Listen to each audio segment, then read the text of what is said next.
Hey, everybody. Welcome to Psycho Ed Sunday. But it's actually a bigger Sunday, right? Because it's Easter Sunday. So actually that trumps, that overrides whatever word you want to use. Psycho Ed Sundays because it's Easter. So I'm glad you're here, whomever's tuning in. Glad to have you. Tonight's going to be kind of interesting. Last week I took a little bit of a detour to interview somebody that has a story, and I love to go behind the scenes with people that I talk to. There's so much beyond the scenery, and I love to get to know the person behind the accomplishment. And last week we were able to do that. If you haven't watched that one, go back and check that out. Luis is a really good guy. I thought that was a lot of fun. Tonight we are going to talk about this really interesting topic: effort versus outcome. And wow, I mean, it's another personal one. Every one of these Sundays is it's really through experience, personal experience. That's why I'm choosing to bring these out here, because guess what? I'm not only in a sense, I'm not only a professional, I deal with this all the time, but I'm also an expert in that I've lived a lot of this out, right? So today we're going to talk about effort versus outcome. Before I do that, I want to set this up real quick. And by the way, I've got 6:02. So what I'm going to do today is we're going to get this done quickly. I saw my analytics, and my analytics are saying you guys don't want to stick around that long. And I don't blame you. It's a Sunday night, so I'm going to cut this one down to 30, 40 max, but try to get that into 30, 35 so we can all enjoy the rest of our evening. But here's what I want to start off with: effort versus outcome. Why am I talking about this? Well, again, it's kind of a personal thing for me in that I wasn't really given a great opportunity growing up in my home to learn delayed gratification. I had a dad who kind of rescued us a lot. He rescued us a lot financially. There was a lot of, we really never had to work hard, honestly, as children. Whenever I needed help, it was a tutor, but it was never kind of like, Carlos, we need you to buckle down and focus on your effort. Instead, it was mostly outcome. If I got the good grade, and we'll talk about this in a little bit, but the good grade was more validated, like, you're so smart, you got that grade. You didn't even really have to study hard, and you got that good grade. That's not helpful. So I really didn't have that kind of coaching as a child. I didn't have a whole lot of that going on. So here's the thing. I would end up going over to my uncle's, and there's a little town further down in Southern California called El Centro, the Imperial Valley. And down there was my uncle and, my aunt, his two sons. And I was, honestly, when I look back on it today, it was a blessing in so many ways that I was able to spend time down there. I didn't always like it because my uncle was very strict.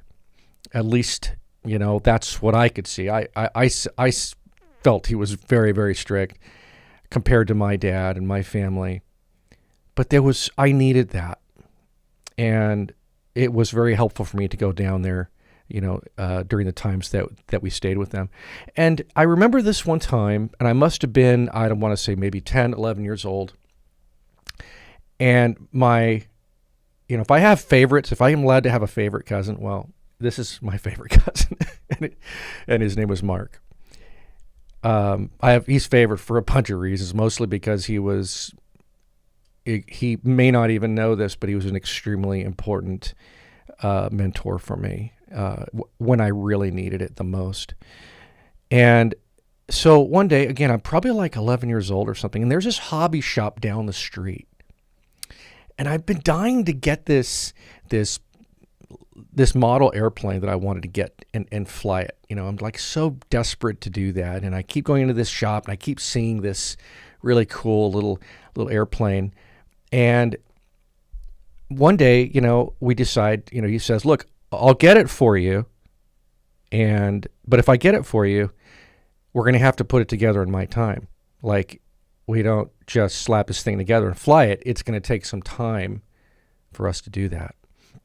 And I thought, okay, well, all right, it's worth it. I'll go for it. Thinking that, maybe he doesn't mean that so much, right? I'm sure we can kind of do that pretty quick. Well, we go down, we get the model airplane, and we start the process, which I really hated. I couldn't stand the process. Well, we went kind of quick and flew the plane, and it crumbled. It fell apart. And so he gave me another try. And he said, look, we'll do it again. Okay. This time we're going to do it my way. If we're going to do it again, we're going to do it my way. We're going to take our time. And I'm like, okay, all right. So I decided to go ahead and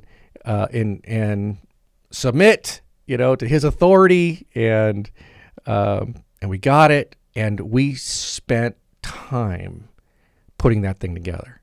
It was just a little tiny, small, balsa wood airplane, but it wasn't a cheap little thing. We had to do a lot of stuff. We had to put together very slowly. There was a lot of sanding involved, and there was cutting involved, and there was stuff like that. He probably doesn't even remember this. It was so long ago. But what I remember is putting that thing together very slowly. He was trying to teach me delayed gratification. Delayed gratification. He was trying to tell me, look, the process is so important here, Carlos. It's going to fly. We're going to have fun with it. But the process, let's care for the process. And he was trying to get me in touch with this delayed, again, gratification. Embrace the process and focus on the effort. And don't worry about the outcome. The effort is the key. And I don't even know if that's what he knew that he was teaching me, but that's what I remember receiving from him. Was he had this way of really teaching me how to embrace the process, how to embrace the effort. And he was like I think he really understood this, because he was like a super stud tennis player. He was amazing. And I think he understood effort and how important that was day by day. Otherwise, he never would have risen to the rank that he was as a tennis player. He was amazing. So I learned that from him, and it was so helpful for me to learn that, a little bit of that from him. I'm, again, so thankful, because there were a few people in my life that were able to impart that to me, because I didn't have that as a kid, but I still struggled a lot with that growing up, because that wasn't something that my family really focused on. And so, Mark, if you're listening, or Bonnie, which is my cousin, that's his wife, I just want to let her know and them know, thank you. Thank you for imparting that and helping me learn a little bit. And by the way, I just got a text from her a few minutes ago from my cousin Bonnie, and she said it's Mark's birthday today. He's 62. Today! Isn't that awesome? So Mark, happy birthday, man. I love you. I hope to see you again sooner than later. I really miss you. And again, you've just made such an impact on my life. You're a big reason why I am who I am today. And I mean that. So thank you. So that gives you an idea of what we're going to get into today, why effort is so important. And we're going to dig into why effort is so important. Not that outcome, we're not invalidating outcome and results. We're not going to invalidate that. But if that's the focus, then we're going to have some issues attaining our goals, right? So let's talk about that. Here we go.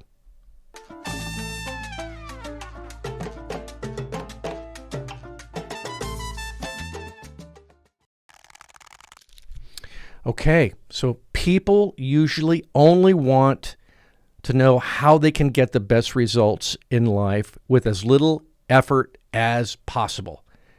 Come on, right? I mean, that is my truth. And I think if we're being brutally honest, that's mostly, our truths, right?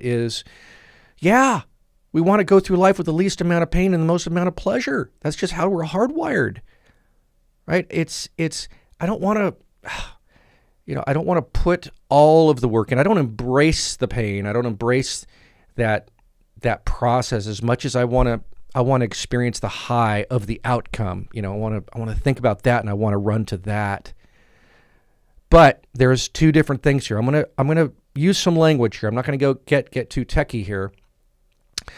But growth and fixed mindset, I want you to think about this. Growth and fixed mindset is the same as, let's say, rigid and flexible, okay? So flexible is growth, rigid is fixed. Now, when we are in this growth and what a growth mindset, let's talk about what a fixed mindset is first, okay? And I want you to, again, pull out your journals or whatever you have, because this is going to be powerful stuff to write down here, okay? Now, tons of research on our brains and the way that it deals with growth and fixed. Okay, so fixed. The fixed is basically a belief that intelligence, ability, skill, they're inborn. Okay, they're inborn. They're relatively fixed. So we have this. It's like we're born with it, right? It's people with a fixed mindset usually say things like, you know what, I'm just not that smart, or you know what, that's just who I am, right? Or you know what, math isn't my thing. That's what we call a fixed mindset. Now, a growth mindset, okay, that's the belief that all of those things are developed through effort. So ability and skill and intelligence, all these things are actually developed through effort, and that we are what we work to become. So people with a growth mindset, they typically say things like this. So evaluate yourself, okay? With a little more time, I'll get it. That's okay. I failed this time, but I'm going to give it another try. You see the difference with that growth mindset? The difference in perspective can be modeled by, and here's where you want to write some stuff down, okay? It can be molded by the kind of praise that we received mostly as children, mostly as kids. For example, how were you praised as a child? How were you praised? In what ways were you praised? Okay? So it's like, I don't know, maybe that difference in perspective is kind of like this, okay? Wow. You know what, Billy? You really figured that out. You figured that out so quickly. You're just so smart. Or maybe the praise sounded a little bit like, wow, you know what, Carlos, you're incredible. I mean, you got a really good grade on that, and you didn't even open the book. I mean, you were incredible. Now, it sounds really awesome, doesn't it? It sounds really awesome. Here's the problem. There's a story, though, that I'm telling myself if I'm being praised that way.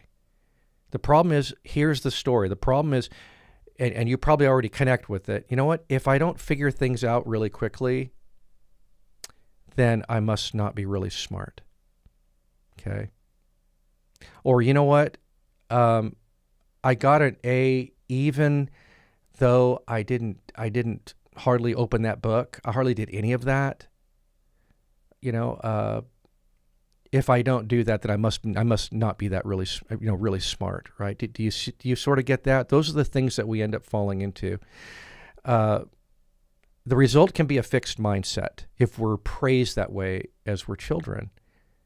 We make up this story of who we are, what we are. Then when things get really hard as an adult, when things get really hard, we struggle. We can feel helpless. We can feel hopeless, because this is what we usually think. I'm not good enough. What happens when you're not good enough? What happens when you're not good enough? We just stop trying. That's what happens. So you can see how important it is that we attain, or that we grow that more flexible mindset, right? And effort is going to be a big part of that, praising effort. So let me give you another example. Let's see. Let me do this. See if I can give this. Okay, here's a good one. Here we go. So listen to this. If you are going to say something like, if you're going to affirm, someone's growth mindset, you're going to be focused on their effort. Okay. We're going to be focused on how hard, wow, you got an A on that test. And then this is what it's going to sound like. You must have worked really hard to get an A on that test. You must have sacrificed a lot to get an A on that test. You see how you're focusing on effort? That's the difference. We're not, and the story, we're making up, we're not making up a story. We're giving real context. We're being praised for the effort that we're putting into the outcome that was created. That's a flexible mindset. Okay, that's what that's what we want, right? We want that. We want that growth mindset. So let's look at this next one here. So why are we going to focus on this tonight? What's the point of focusing on this? Well, because focusing on efforts, it will decrease actually the self-criticism. This is the problem. I was thinking about this yesterday. I'm thinking, man, this is what I do. I increase my self-criticism when I'm focusing on outcomes. So by focusing on effort, we actually decrease self-criticism and avoidance in the face of discomfort and fear. Risk and occasional failure, they'll simply be an expected step along the way toward success. It's an expected step. Remember last week we talked about turbulence. This is, we don't have to be in big turbulence when we hit, something like this, occasional failure. It doesn't feel like the plane's going down. Not if we focus on our efforts, right? So this is another reason why we want to focus on efforts, because I think it's a good way of working against our anxiety, by the way, because when we're only focused on outcome, once we hit the turbulence of failure, we feel tons of anxiety, and we can do a lot of low self-worth. We can reinforce a lot of shame even when it's really big turbulence, okay? So your effort matters. Listen to these things right here. Your efforts to follow through matter. Your effort to practice gratitude, it matters. Your effort to increase self-acceptance, it matters. Your effort to be more present in your life matters. Your effort to be open, to be honest, to be real, all of those efforts matter. The issue here is that we don't focus enough, or we don't acknowledge enough our efforts towards a lot of those things. And that's a real issue.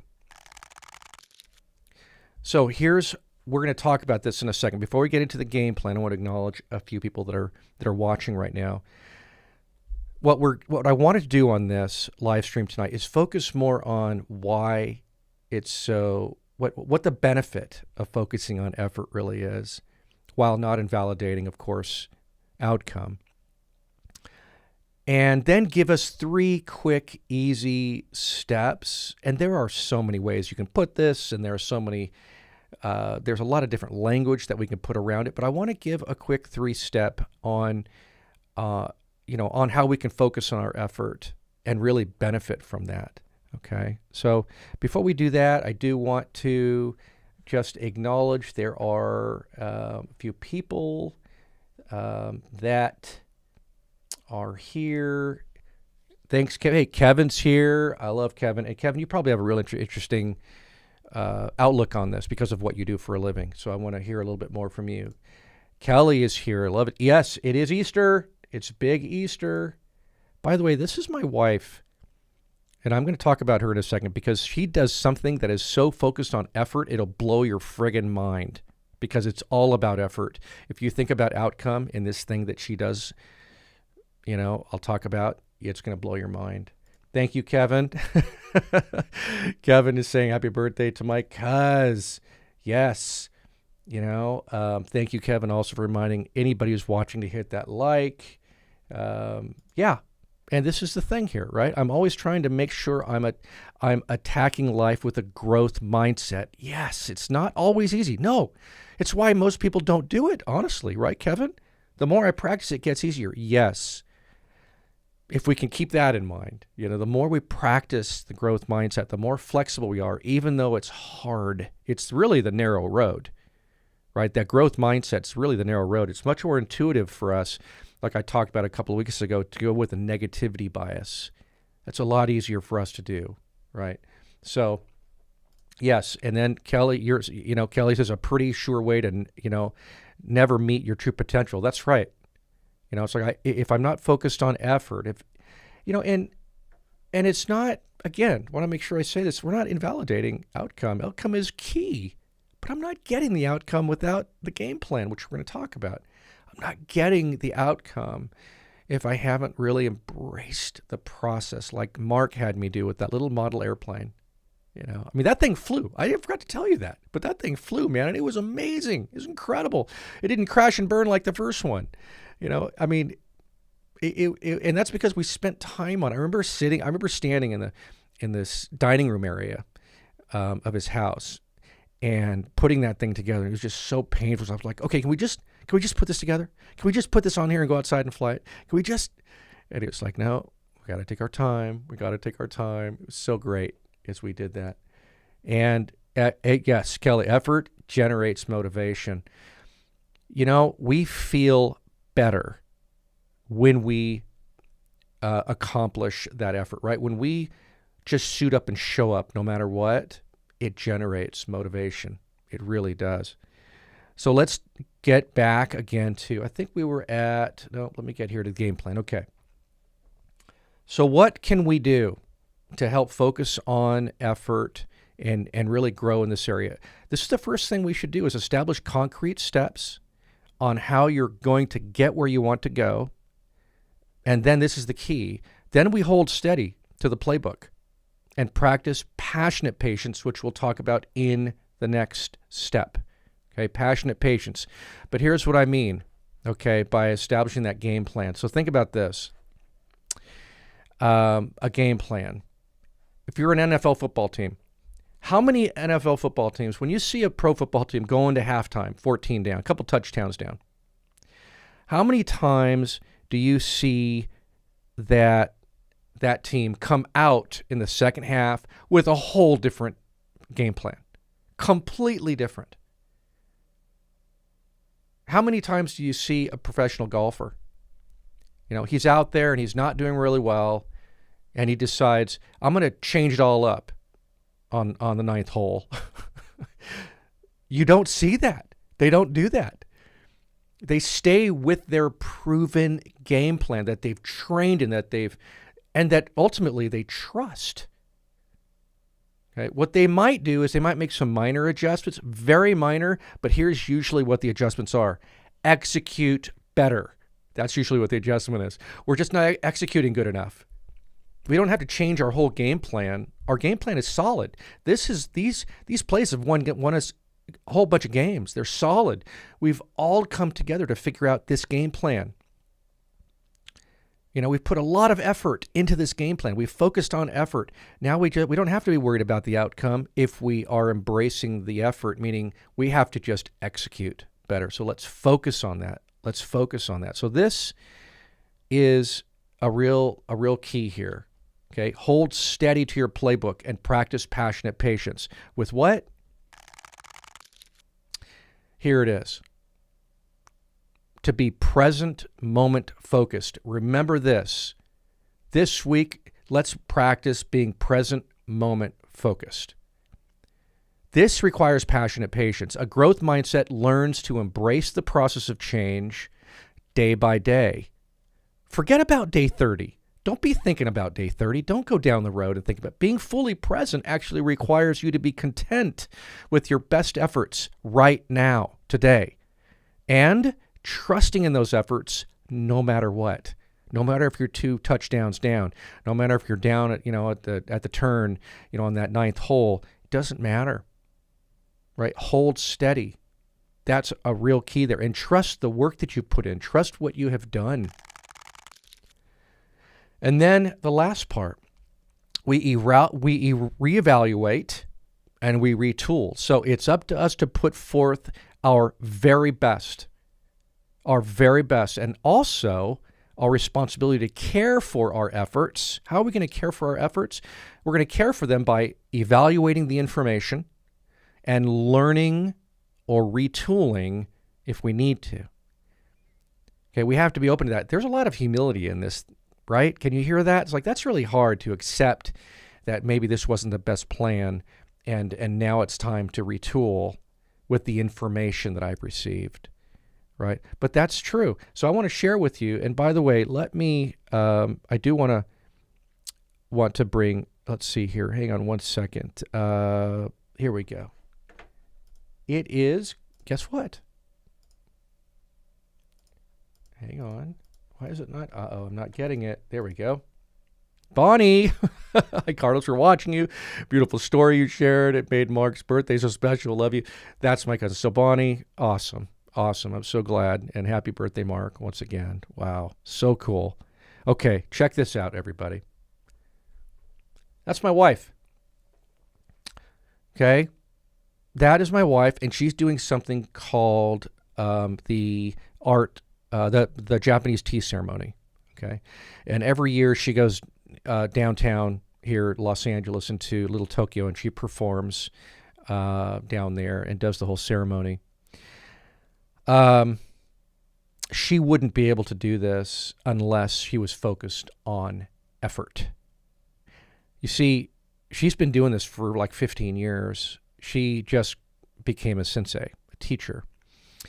And you don't become a sensei by focusing on outcome. You become a sensei by focusing on effort. It would blow your mind if you were to see what she did. Every step it takes so much focus, absolute focus. See, her practice is about putting her full effort and performing at her very best in each specific situation. Every single movement that she makes in that tea ceremony is amazing. Every time she performs any activity related to her objective of serving her guests, it actually deserves her complete attention and commitment, because every moment is a crucial instant in what she does. Every minute requires the greatest amount of care. Every moment requires the greatest amount of effort and focus possible. You can see her right there. She's totally focusing on what she's doing. And that's why she's able to be a teacher, right? And by the way, all of that is about her caring for her guests. Isn't that amazing? If you could see all the layers and the things that she is doing there underneath that kimono, it's nobody can ever see it, but it's incredible. It's as close as they can come to perfection. They care so much about the process, about the effort, than anything else. Okay, so remember that. This is it. Reevaluate and retool. It's up to us this week, to reevaluate if we need to with that information. And do we need to retool? Do we need to change things up a little bit? If we need to, that's okay. Let's do that if we have to. You see, when you are focused on the process, looking at a goal from a one step at a time perspective. And by the way, I love to talk about the people who are miracles. People who are miracles are like recovering addicts. They're miracles. If you know a recovering addict who's had years and years of sobriety, they're amazing people, because they do these steps really well because of the consequences, by the way. That's why. So when you're focused on the process, looking at a goal from a one step at a time perspective, one day, one step at a time perspective, it's going to give you the ability to constantly evaluate your goal and whether it's realistic or not. So listen to what I'm going to share. Think of it kind of like climbing a mountain, okay? You may climb and you may plot your course for months. You're going to plan for a long time. You're going to game plan for climbing the mountain for a long time, okay? You begin the climb, okay? You get halfway up that climb,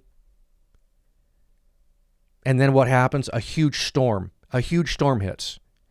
And all of a sudden, you've got to stay in your tent for like 4 days. Is that insane? Now, you weren't planning on this. What are you going to do now after never planning to be stuck on the side of that mountain for all those days? You didn't plan on this. Well, here's where we have to practice humility and to reevaluate and to retool. We can't be stubborn, and we can't be unrealistic. We have to breathe. We have to take a look at the past plan, and we have to adjust accordingly. And that's what you'll see some of the most successful people do. They don't make the adjustment, in the moment. They don't make radical adjustments. They wait for the information and they make the wise adjustments. And they usually make those adjustments with wise counsel as well, by the way. So does this make sense? I hope this makes sense to you. That's the last step right there, is retooling with the information that we receive. I hope that's helpful. We're about 6:30. We're going to take another 5 minutes before we finish up. There's a few more here. Hang on a second. Let me get, there's a couple of more here. Comments we want to get to. I think Kevin said growth is hard to achieve. If it were easy, we wouldn't have the mental health crisis we're experiencing. Oh man, you're so right, Kevin. Growth is so hard. It is really hard to achieve. You're absolutely right. We are, by the way, in a mental health crisis. You're absolutely right. We saw this coming about 3 months into the pandemic. Those of us who work in the field knew that we were going to start seeing some real problems: anxiety, OCD, depression, panic disorders, and that's what we're seeing right now.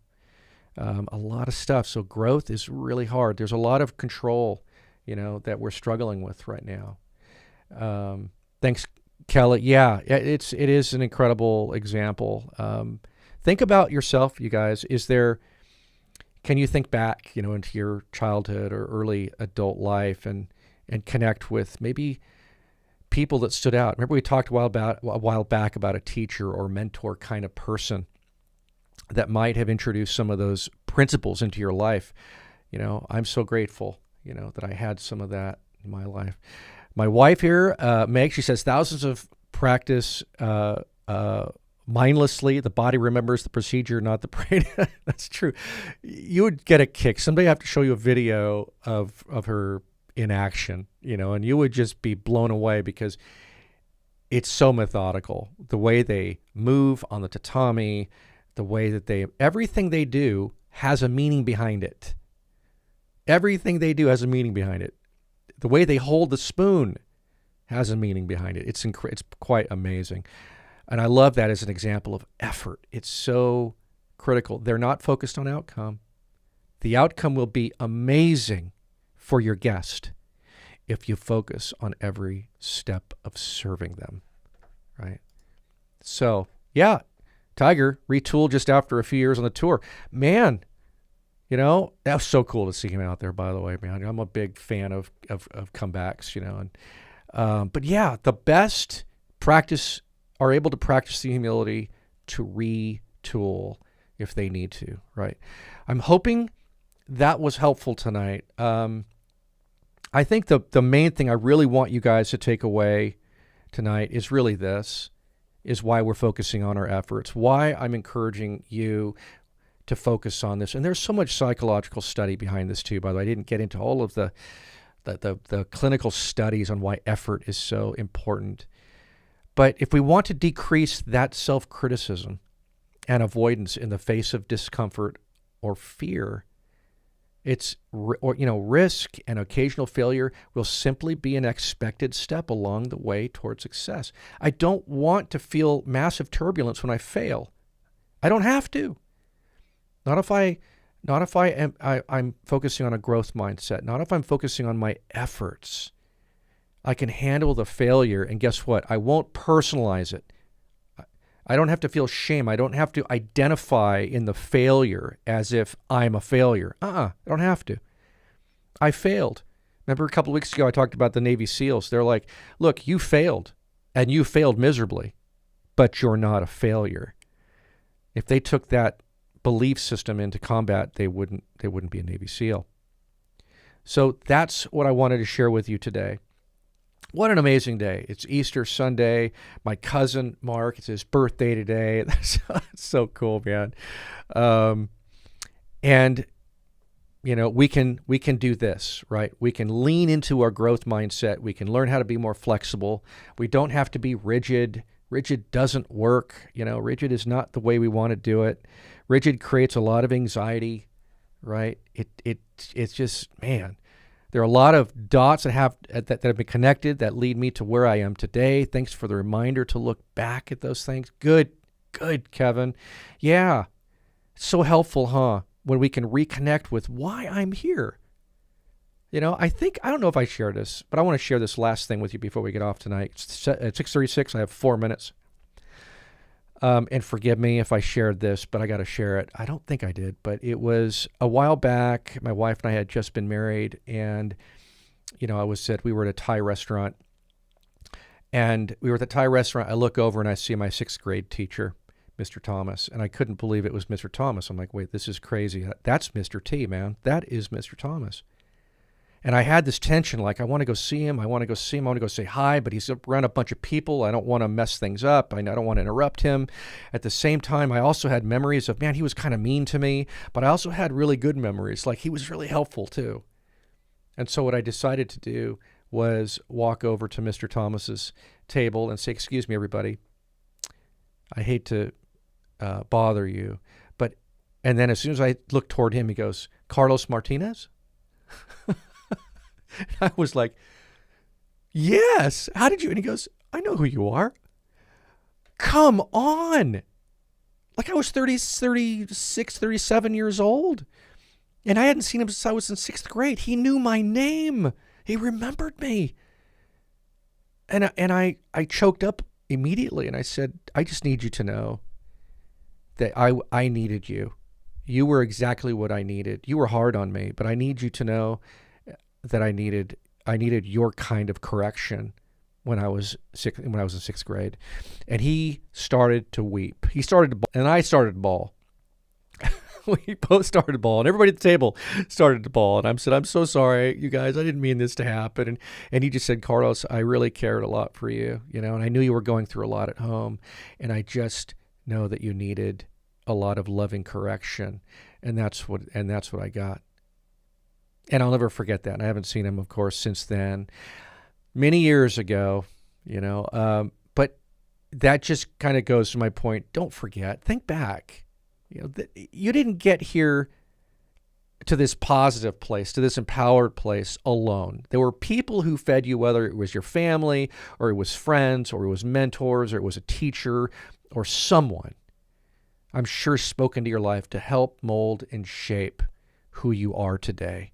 Is that powerful? I'm so grateful for some of these people in my life.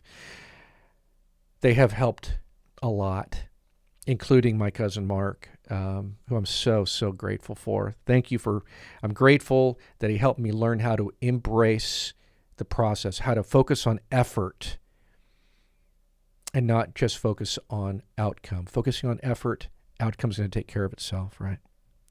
So everybody, there you go. I think, before we get off today, I do want to just, as Kevin said, subscribe, like, comment on this if you could, so I can continue to make more of these. I want to keep making more of these, Psychoed Sundays. There's so many cool things I have to share that I want to give away, and I really enjoy doing this. This is stimulating for me as well, and I hope it's like that for you, okay? So everyone, until next week, I've got something really good coming up. Look for a reminder. So click that reminder so you'll get something for next week, because next week's going to be a lot of fun too. There's going to be a lot of fun we're going to have together. Until then, have a great Easter, everybody. We'll talk to you next week.